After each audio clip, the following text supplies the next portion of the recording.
Hello and welcome to this month's webinar from the IEA Clean Coal Centre.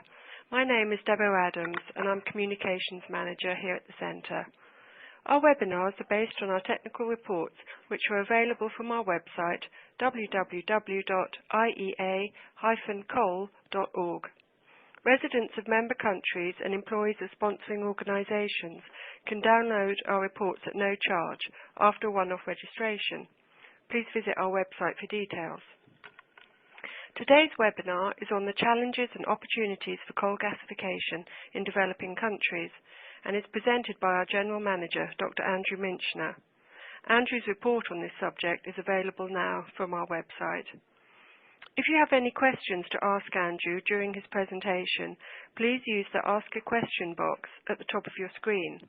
Add your email address as well so that Andrew can send you a fuller answer if we run out of time.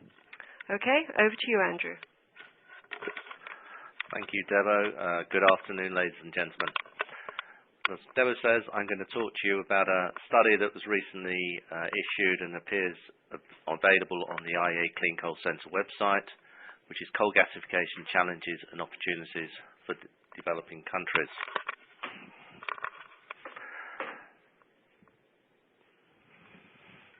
This slide sets out the scope of the presentation, in fact only covers some aspects of the work in the study itself, and I should indicate there is a wealth of detail in that report, and as Deborah said, I'm always happy to address any questions either during the question session at the end of this webinar, or people can contact me either via telephone or email, and I'll be happy to give you more input at that time. Right. So, this is the coal chemical industry supply chain in schematic form. And why are we interested? Well, basically, gasification-based coal conversion to synthetic oils, to gaseous fuels and chemicals, in principle offers a very effective way to monetize lower value, lower grade coals into higher value products. And this slide broadly outlines the range of those products and the supply chain associated with going from coal to these more useful end products. And you can see that having gasified the coal to produce synthesis gas, primarily carbon monoxide and hydrogen, there are then a number of pretty standard chemical engineering processing routes by which you can end up with a range of products from fertilizers, polyesters, synthetic natural gas, alternative fuels like dimethyl ether, or even synthetic oil, which can then be processed on further to make gasoline or petrol or diesel fuels. This is all very good, well and good, but for every positive there are some barriers that must be surmounted. Namely, in this instance, the benefits that you can get from converting coals into products, it does come at a cost. Essentially, it comes with the high capital investment that's needed up front to establish the conversion process. And these processes are benefit from economies of scale that will allow you to ideally build large-scale units which are going to require considerable investment for a plant that could be there for maybe 50 years operating time. At the same time, you had to be mindful of the cost of the end products in the sense that you can accurately predict the cost of the end products from your own process, but at the same time there will be competing processes available, maybe using oil and gas as the initial feedstock. The prices of those two materials, oil and gas, can be very volatile, and this can mean that over a long lifetime of the plant, the coal to products process could be viewed as a difficult investment.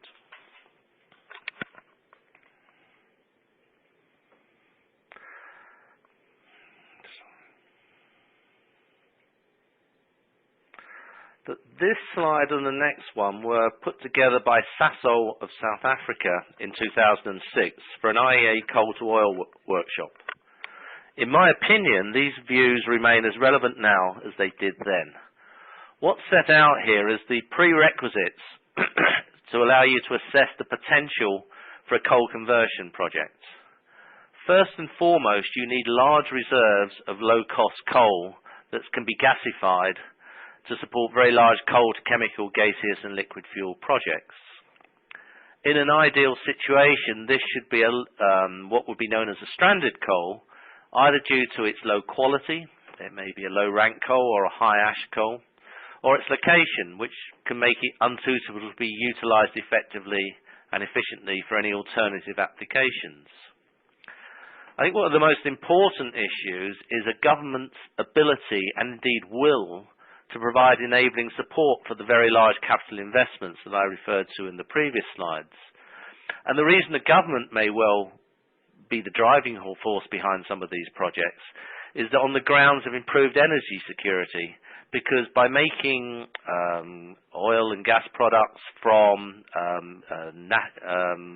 internal sources of coal, it can then reduce dependence on imported energy sources, and indeed it can be a means to shield the developments from any oil or gas price volatility that again I referred to in the previous slides.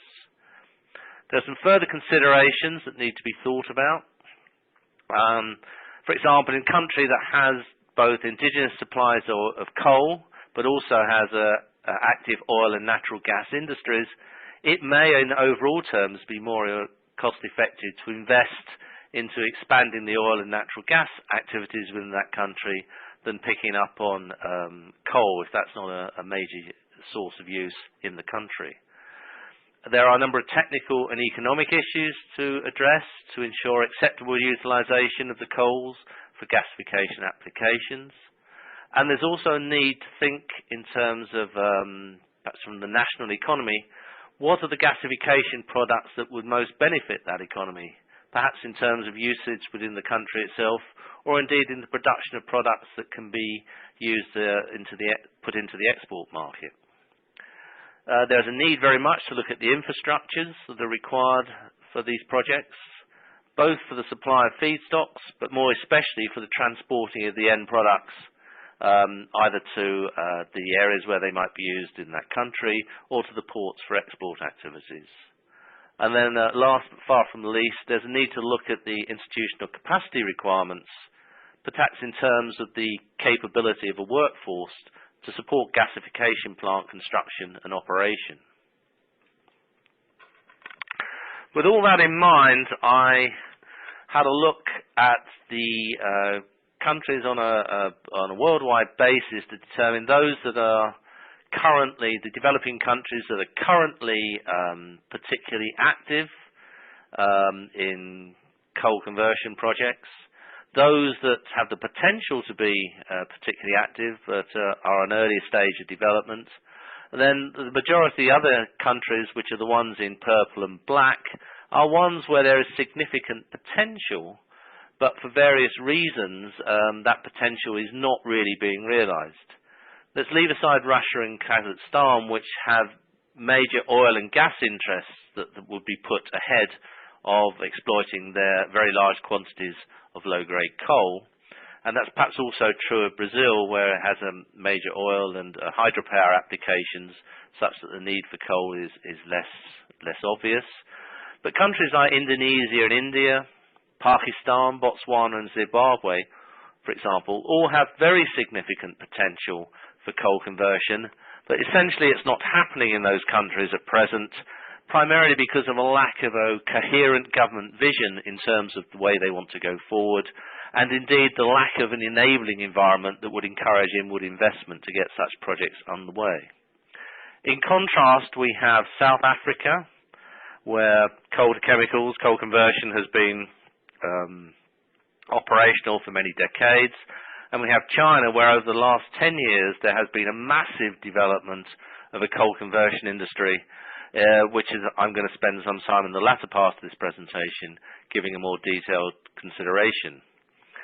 If we then look at countries like Mozambique, Mongolia, Ukraine, Turkey and Vietnam, all of these are now are very suitable for coal conversion introduction, and I'm going to talk a little about three of those just to give some examples.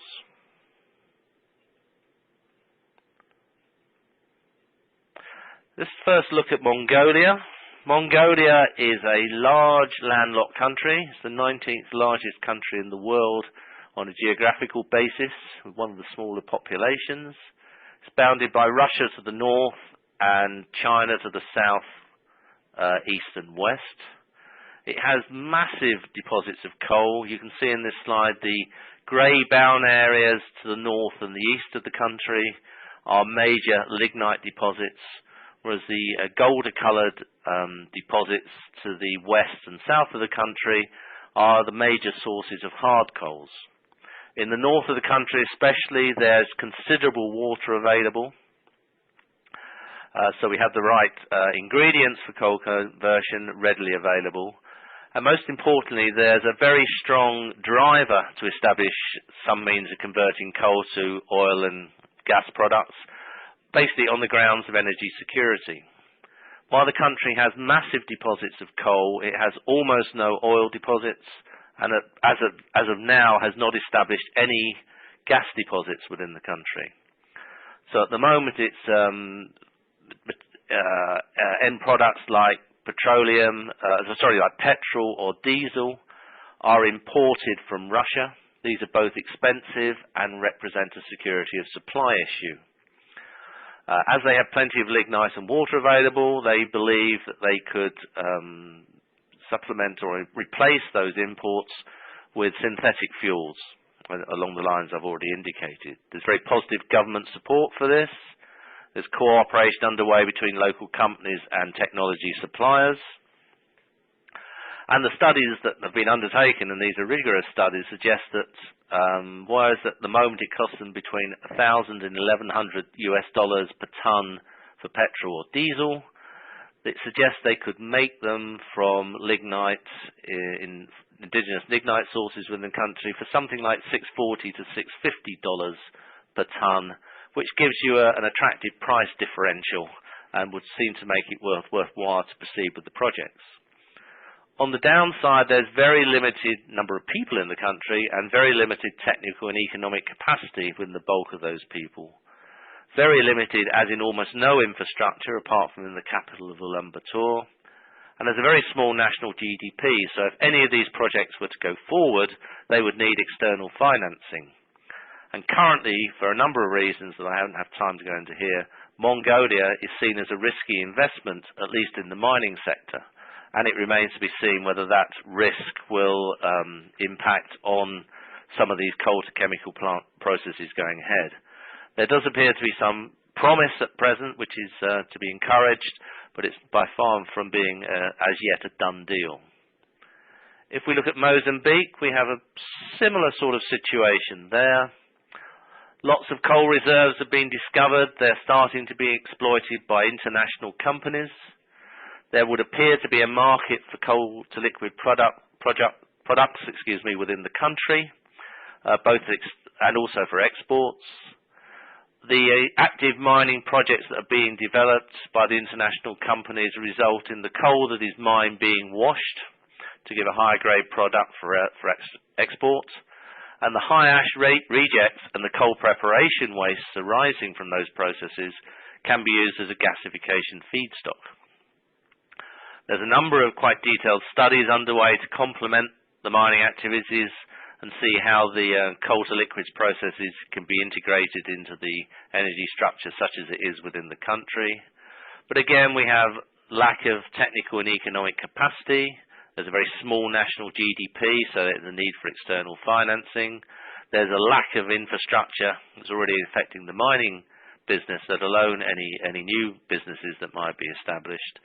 And then perhaps most importantly, offshore there have been some very major natural gas finds in the region, and though it may take 10 to 15 years for these finds to be commercially exploited, that may be sufficient to make coal-to-liquids a less than attractive investment for this particular part of Africa.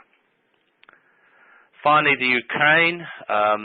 This is a country with major coal reserves, much of which are lignite and subbituminous coal, which are particularly suitable for use in gas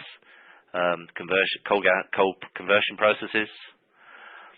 The economy is seen to be too highly dependent on imported natural gas and oil at present, And studies have shown that introducing large-scale coal gasification to synthetic natural gas plants could cut the costs of gas production by about 50%. The government of the Ukraine has recently signed a deal with China, whereby China will design and supply 5 coal-to-SNG plants in 3 regions of the Ukraine. Shell will supply the gasification technology under license. And perhaps most importantly, the China Development Bank will provide a loan to cover the project's costs and indeed a very significant contribution towards the associated infrastructure costs. So there looks a pretty good chance that this is going to go forward. But if we're talking about countries where coal conversion is going forward and going forward rapidly, then the country one has to look at is China. China's mission statement for establishing a coal-to-chemicals development and deployment program is shown in this slide.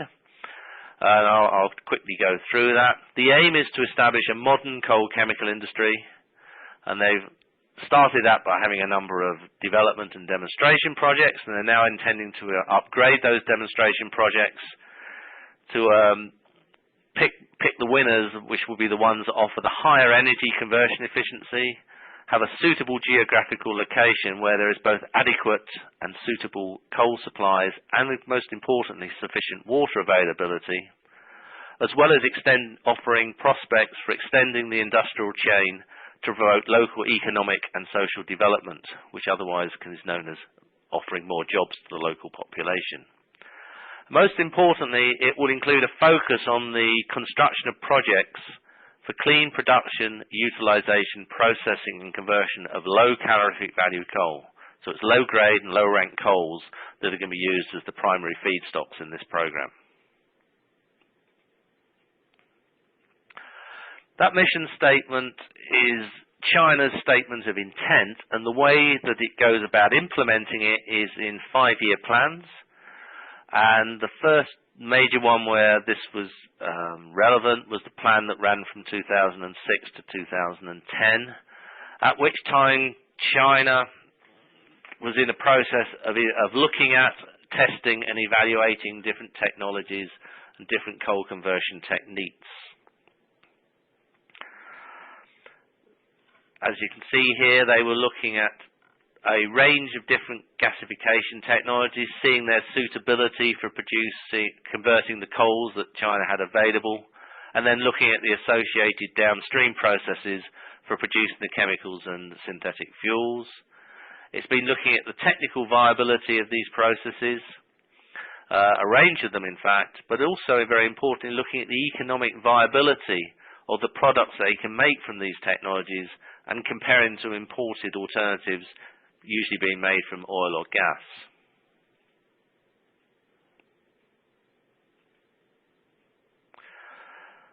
It's very difficult to get data for individual projects in this sector, but the China Development Bank has issued some generic numbers which I've reproduced here.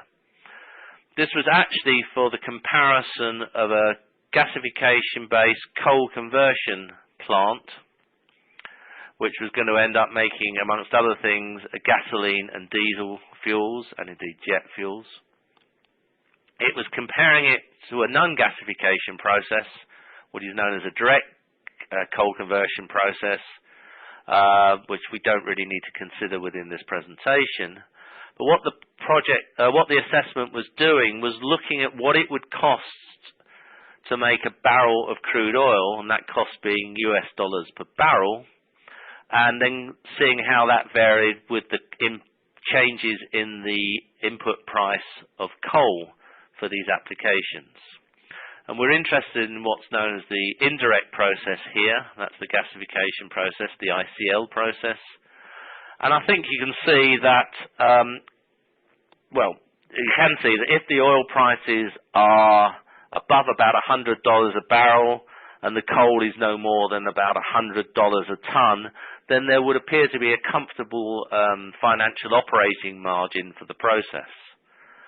As coal prices are more often than not much lower than $100 a ton, and crude oil costs have been consistently somewhere above $100 a barrel in recent years, then it would, by and large, would appear that in China at least, these processes are probably financially viable.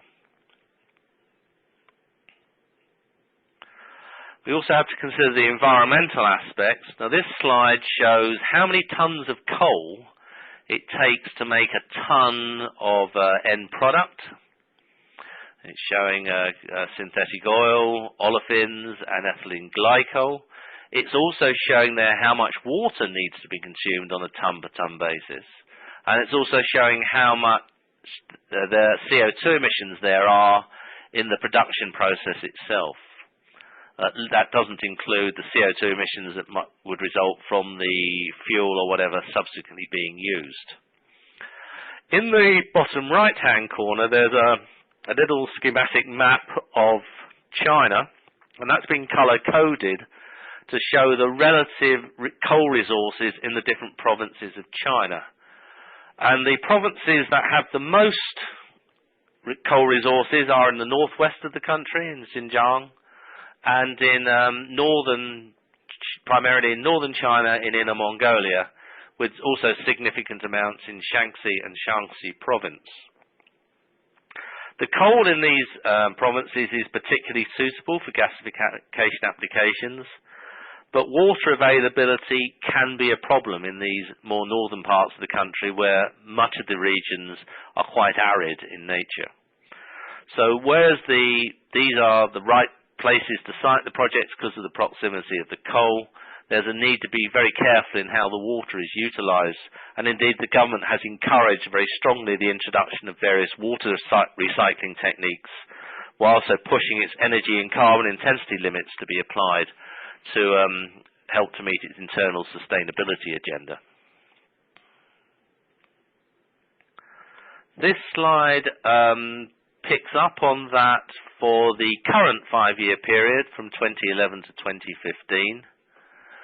And whereas they have proved quite clearly that they can make end products, monetized end products from coal through gasification, they're now trying to ensure that the coal-to-chemicals program itself is in line with the government goals to increase clean energy use and cut overall CO2 emissions within the economy.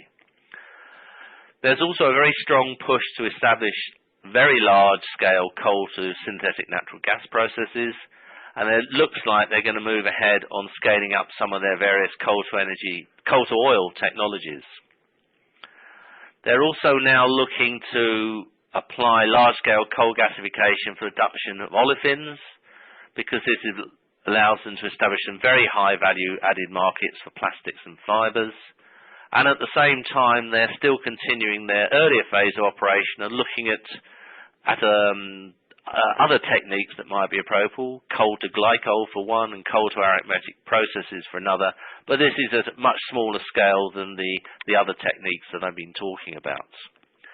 Most particularly in line with their sustainability agenda, they're stopping any expansion of the lower value, lower end coal-to-chemicals processes, and they're starting to close down any companies and industries that have low production efficiency and high energy consumption. So if you don't meet the efficiency and energy consumption targets, you're going to be closed down anytime soon. I mentioned coal to synthetic natural gas. We'll just come back to that. There's about 14 big processes under demonstration plants being built at the present. Now the reason for this is that the government has a plan that it will ensure that natural gas comprises 20% of the energy mix by 2020. The way they will achieve that is by a combination of supplies of natural gas from domestic deposits within the country, the imports of natural gas by pipelines from the Stan countries, from Russia, from Myanmar, supply of liquid natural gas from Australia, and possibly the inclusion in that overall mix of coal bed methane extraction and perhaps, just perhaps, shale gas.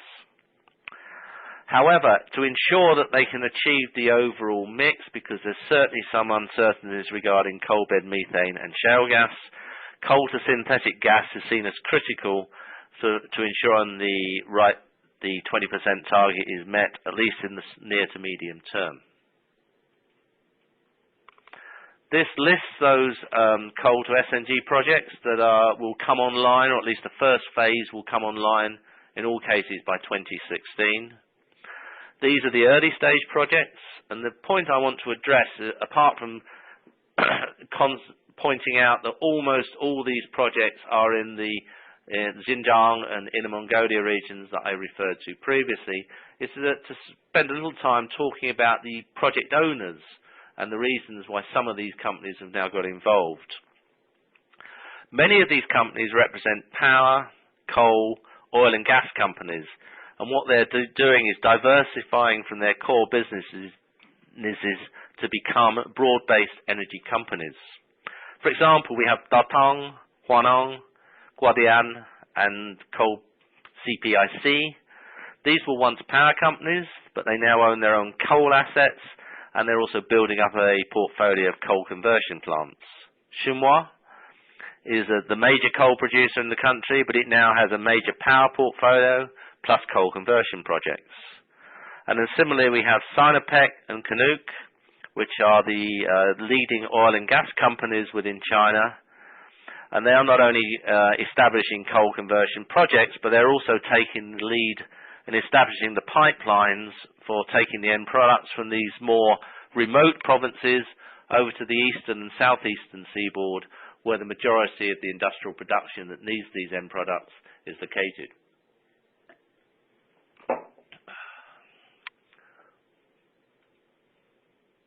Coal to olefins, very briefly, this is another growth area within the country. This slide shows the Xinhua Baltao plant. This produces about 1.8 million tons of methanol a year, which is then converted into produce something over 600,000 tons a year of polypropylene and polyethylene, which is used in the polyester businesses. You can see here that though the units are getting established, there are still some issues. Product quality is acceptable at the lower end of the market range, but there's a need for further development work if they're going to get to the upper quality range, which is going to require the introduction of more highly efficient catalysts and some adjustments to the processes to ensure full operational stability. Brief word on gasification. A wide range of gasifiers have been established. Most are in train flow systems, but there are also a few fixed and fluidized bed units in operation. And originally China introduced overseas technologies, some of which I've shown in this slide here, but increasingly has established and is adopting its own nationally developed alternatives. Of those national developed alternatives, the leading technology supplier is ECOS, East China University of Science and Technology, which has developed its technology with an industrial partner. As it shows here, it's building some particularly large units, up to 3,000 tons a day gasifier units, and has now been listed by the US DOE as the third biggest gasifier vendor in the world. This is a complicated slide, and I'll just touch on a couple of points from it. It's showing the list down the left-hand column. It's showing the list of technologies that have been established in China. The first 6 are internationally supplied technologies, while the rest from ECOS downwards are domestically developed technologies from various organizations in China. And then the other columns show the number of plants that were operational as of April 2013, and the number of plants at the design and construction stage at the same date, 2013. And then in brackets alongside those numbers, there are the equivalent number of units, or projects rather, that were either operational or in preparation at about November 2011. You can see here that the international suppliers, particularly from an operational perspective, are the market leaders, especially General Electric and Shell. But when you then look at the plants that are under design and construction, which represent the newer orders, you can, I think, quite clearly see that the majority of the units are going to be supplied by domestic manufacturers and domestic companies. And so that's quite a clear trend that is continuing to develop. The other point to note is that the number of projects has risen very significantly in quite a short period of time. I think the other point to stress is the complexity of the projects has increased significantly in that time. Whereas initially a project might have comprised a gasifier unit of 500 tons per day coal input, an equivalent project today might comprise 6 or 8 gasification units, each of which has a capacity of 3,000 tons a day. So it's growing significantly both in scale and complexity. Brief word on CCS. Yeah, it's important to consider what might happen to this sector. It currently uses about 170 million tons of coal a year. And it's important to consider what might happen in a future carbon-constrained world. In fact, the nature of the gasification process means that there is a concentrated CO2 waste stream arising when the syngas is reacted with steam to produce the first stage towards other products. So you have a concentrated CO2 waste stream that can be compressed to supercritical state and transported away. For those of you who are familiar with CCS, the cost of the capture stage is something like about 80% of the overall CCS costs. So if you haven't got that capture cost, because it's already inherent within the process, that gives the opportunity for reducing CCS costs, at least in this sector, quite considerably to compare to, say, what it might cost in a combustion-based power sector. And what I've indicated on this slide is the likely CO2 emissions on an annual basis from individual projects. And you can see that in many cases we're talking about plants that are producing over 3 million tonnes, not dissimilar to a reasonable sized power station. And there should be considerable opportunities here for China to take forward and at least demonstrate lower cost CCS or CCUS applications in the near future. In conclusion, I hope I've indicated to you that the coal gasification for monetizing low-grade or low-rank coals to produce chemicals, to produce gaseous fuels, liquid fuels, can fill an important need, and particularly in developing countries where coal is the primary fuel source available and oil and gas energy security is an issue. I also touched on very much that the establishment of projects in many of these developing countries can be quite problematical, both for a number of technical and economic reasons, although it is encouraging that some of these projects do appear to be moving forward. I think at least in the Asian region, and in fact probably further afield as well, that the role of China is likely to be critical in this regard, as it can not only provide the technical expertise, but it can also financially underpin such projects, including associated infrastructure needs, which means that the package China can offer here could be very attractive indeed. There are other issues arising when we start looking forward to a carbon-constrained situation, but again, the nature of the process means that the comparative costs for CO2 capture from these processes is likely to be quite small, and I think there are some early demonstrations being considered by the Chinese government on some of these larger coal conversion units. That's all I have to say at present. Thank you, I hope, for listening, and I'll hand you back to Debo and we'll think about considering the questions. Debo. Thank you very much, Andrew, for a really interesting presentation. Now I'm just going to see what questions have come in. Okay, we've got one who asks if water availability is a serious limiting factor, such as in countries such as Pakistan or Mongolia. That's a good question. Water, as you saw from one of my environmental slides, water availability is critical to these processes because while we're saying we're converting coal into higher value products, by the same process you could say you're converting water into higher value products. And having that water available to you is absolutely critical to ensuring a satisfactory process. Now, in terms of Mongolia, the coal sources in that country. The lignite, which is going to be most suitable for the coal conversion applications, is in the northern part of the country, and the water supplies are fine there. That's why that country does look a particularly promising country. For Pakistan, it's going to be much more difficult, but there are also a number of other issues associated with Pakistan as to why establishing the technology in that country at present. And again, in China, as I indicated, in northern China, it's quite an arid area. There are big rivers, there are quotas in terms of the amount of water that can be removed, which is again why China is looking very carefully at how many plants it can associate in those parts of the world. And so, again, it's why I indicated there's a lot of work going on at ensuring what water they have and is used in this process isn't wasted, with recycling operations and so on being included in the specification for new plants to be approved by the government. Thank you. Okay, there's another question coming, Andrew, about China.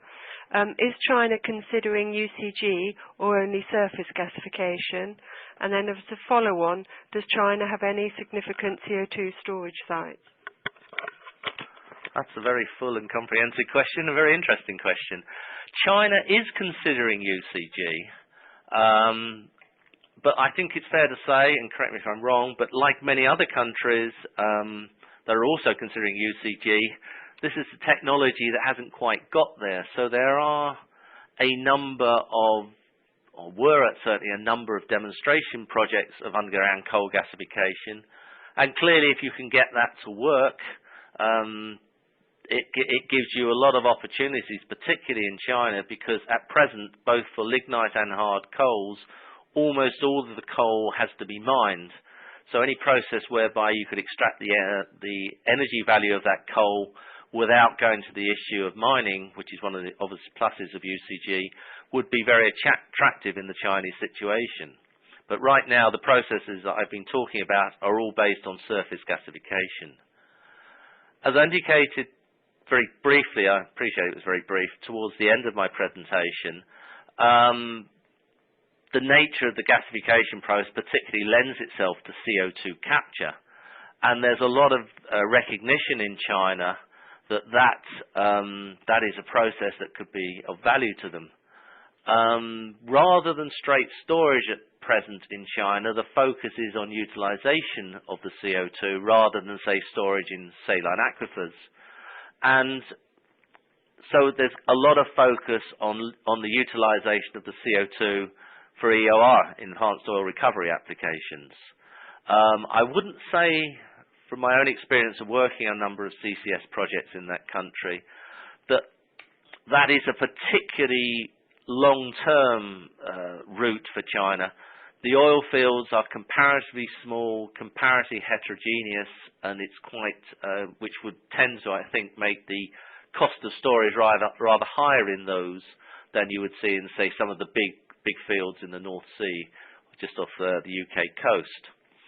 There are major saline aquifers available in China, or rather we think they're major saline aquifers in China, because one thing that still has to be undertaken is the establishing of a full CO2 storage atlas. There's some very good work being done by a number of institutes that are starting to explore different provinces and regions, both in the north and south of the country, but there's a need to take that further to do a much more comprehensive atlas, again, has been done, say, in the United States or in various parts of Europe.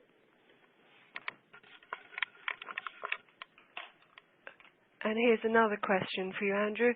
What are the capital costs for CTX plants? And then the following question to that, my understanding is that SNG cost, $12 to $14 per gigajoule, is lower than LNG, but higher than the pipeline methane costs. What are the cost estimates for Ukraine and Mongolia? Quite a specific question there. And in terms of the last part, if I could answer that first, what are the cost estimates for Ukraine and Mongolia? As far as I'm aware, that information is not in the public domain at the moment. I have, as I indicated for Mongolia, I have information that relates to what the cost of the end product would be, and and there is some information available in terms of the size of the units, probably looking at a 50,000 barrel per day unit for Mongolia. But I don't have the actual detailed cost estimates there. They're commercially confidential, I believe, at this stage. What are the capital costs for coal-to-chemicals, coal-to-CCX plants? That is going to vary on a site-by-site basis and a country-by-country basis. I would certainly suggest that those costs will be lower in China than OECD countries, in the same way as Chinese power plants have much lower capital costs than their equivalent in other countries, in part because of the lower cost of living in that country, but also the way that China standardizes its end products and has these rolling out production lines that can give considerable economies of scale. My understanding about SNG costs are similar to yours, but certainly it does look a more attractive option than LNG. And indeed, if you recall in my presentation where I talked about where China might acquire the different amounts of gas to make up the amount it expects to have by 2020, I probably should have put a couple of those the other way around, because they see LNG, which has the higher overall cost, as the balancing part of that mixture to ensure that, that the amount of that they would import on a yearly basis is likely to fluctuate depending on how much of the other materials they can get, because it is the higher cost value. I could probably dig you out some further information on that. So if you're particularly interested, please contact me by email and I'll see what I can send you. Then we've had another question on, is there much information publicly available on the costs of these projects, of real projects, which I think Andrew has answered. Our last question will have to be this one, as we're running out of time. Which of the products, such as SNG or Olefins, consumes the most water, and what product is advisable for a water-scarce country? Okay. In terms of which of the projects consumes the most water, it's Olefins rather than SNG. One of my slides, I think, shows, in my environmental consideration slide, shows that quite clearly. What product is advisable for a water-scarce country? That is really dependent on what is your rationale and what's your driving force to establish a coal conversion project. You're not going to establish it because it per se needs less water. You're going to establish it because you have a driver to produce that product, either for internal domestic use or for export applications. I think we're going to have to wrap it up there, as we are running out of time. If you have any more questions that Andrew hasn't had time to answer, do drop him an email. His email address is on the presentation. And the PowerPoint presentation will be available to download from the webinar page of our website later on today. And just to let you know that I will be presenting next month's webinar on my research subject of the sustainability of biomass for co-firing. This will take place on Wednesday, 12th of February at midday UK time. Thank you very much for listening. Bye-bye.